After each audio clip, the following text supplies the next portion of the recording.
It's John Gibbons and Gareth Roberts with today's daily video. We're doing a little bit later today because of the press conference was on. As you see, Gareth is armed with the Blocko chalk. It's not the first time he's held a brick in his hand. I'll tell you that. But this one has been sent in. So nice one to Graham Bowman, who works for Blocko chalk. I think he is just Blocko chalk, and based in London. And he's a listener. And he says people normally send booze and that, but he makes chocolate. So chocolate we've got. No, nice one. Yeah. It's big. It's heavy. And it's all chocolate. It's the world's only chocolate brick, and it is like, it's in the package in there, but it's properly done like a brick inside. If you're thinking of eating it all, which we will between, is not on our own, I don't think, because it's 9,072 calories, which is 362% of your recommended daily intake. Fat 808 grams, sugar 782 grams, salt 24 grams. So yeah, nice one for that, mate. The letter's quite funny as well. Yeah, he's good. He said he's been told to send it to like food bloggers and stuff like that, but he's just sent it to us. He said you could maybe add it to the jovial AFQ atmosphere, because people sometimes send us booze and stuff like that. He said you don't need to mention it on air if you think it's a bit wool, which I like. But if you do, he's created a special promo code, so we'll put it in. Sean will put it in before the thing, so you can get 20% off your very own block of chocolate that he's put. Or you can just use it amongst yourselves, whatever. No, mate, we'll share it, because nice one for sending it through. So yeah, we'll put that on at the bottom of the video. Sean will put the code on. It's Tory's boss with capitals. So yeah, but we'll put all one word, 20% off. Yeah, which is all right, isn't it? Yeah. So yeah, enough for the chocolate lover in your life. I will let you know what it's like, because we haven't tried it yet, as you can see. But yeah, anyway, press conference.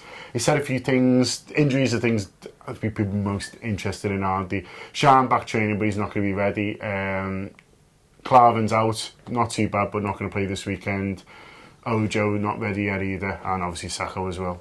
Yeah, and big side of Mig likely to start. Yeah. Even though the other fella, Karius, he's all right now, isn't he? Got two hands. He's got two hands. He's been playing, but he's going to stick with big side of Mig for Leicester at home.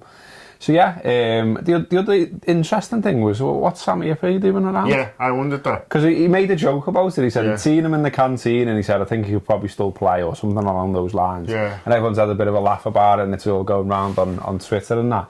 But no one's going, why is he there? To be honest, it was the maddest press conference I've ever seen. Like, the last question was about Kell Brook. Yeah. And Klopp was like, not into boxing. Who is he? Yeah. But German.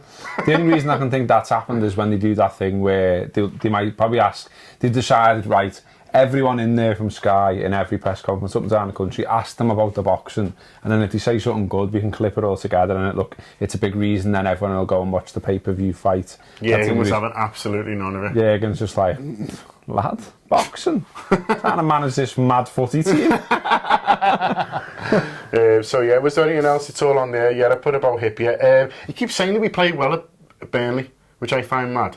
Like, he keeps saying it, and he says, we played well, we just missed the last pass 15 times, and I'm like, well, surely they didn't even play well. That's not playing well, yeah. I mean, he sort of, he has said that a few times now, hasn't he? And he said it's sort of almost 3/4 there.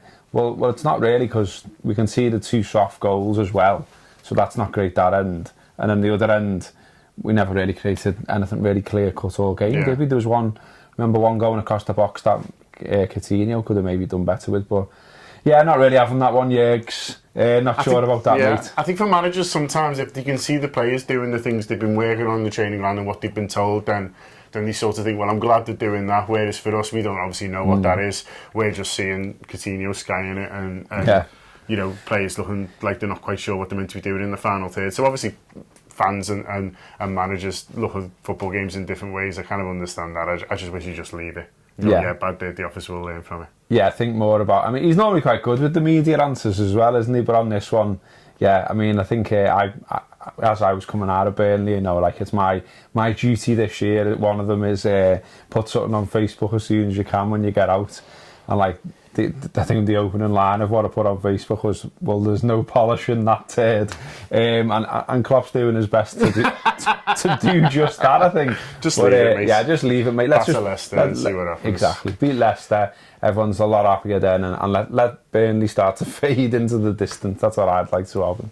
According to Andy Kelly, there's going to be 54,074 people in the ground this weekend. That's the council have been over, haven't they? And decided how many people are allowed in it and all the rest of it and give it the okay, and that's the number they've come up with, yeah. I believe the old This Is Anfield sign's gone back in as well, which is nice. Saw that, which is good, yeah. There's a few mad people might wonder why we're not getting involved in this, by the way, so I'm going to explain it. There's a few mad pictures going around of, like, you know, a workman with his face blotched out and stuff like that in some, like, seat, and he's like this.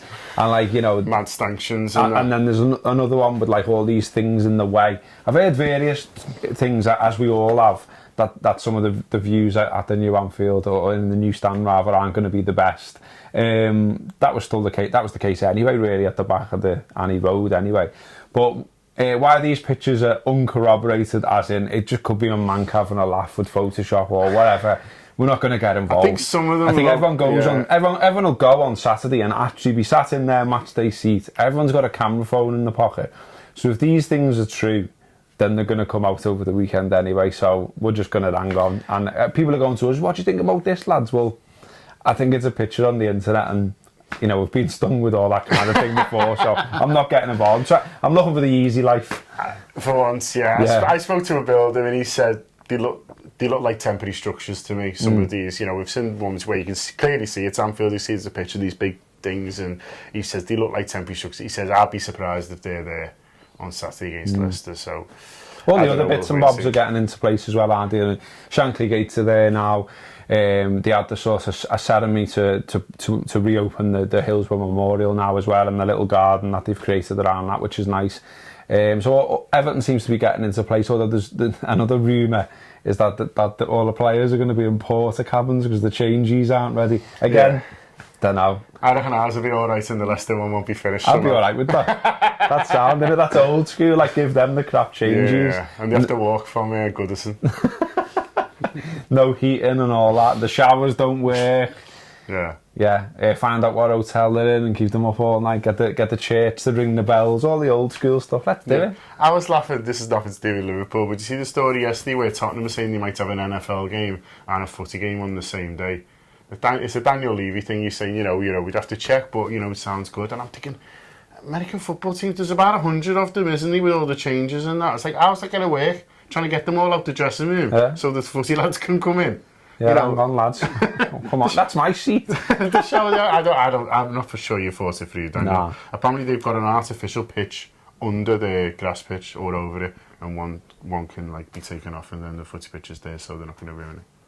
It's funny how many times they've tried to do this, isn't it? It's like, you know, they've tried to take, you know, football over to America. They've tried to bring American football over here.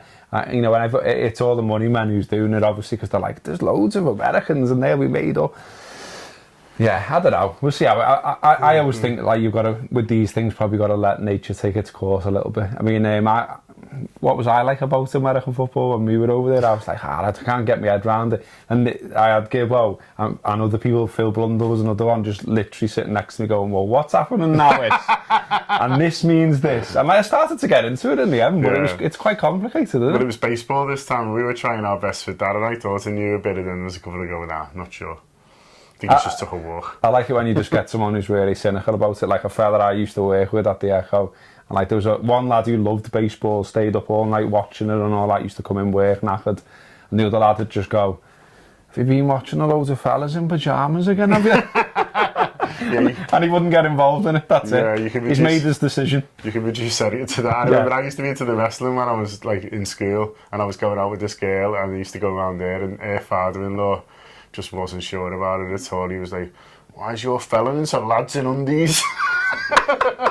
And you know, when you're 17 and you're just a bit scared of him, so you, like, don't want to go, well, actually, you know, and all this, he just, like, got me there, didn't he? He was like, sounds a bit suspect to me, like, and well, maybe he had a point. He's had you off. Yeah, had me off. So that's it. For more than fathers-in-law, Robbo's old work, tune in tomorrow. Yeah.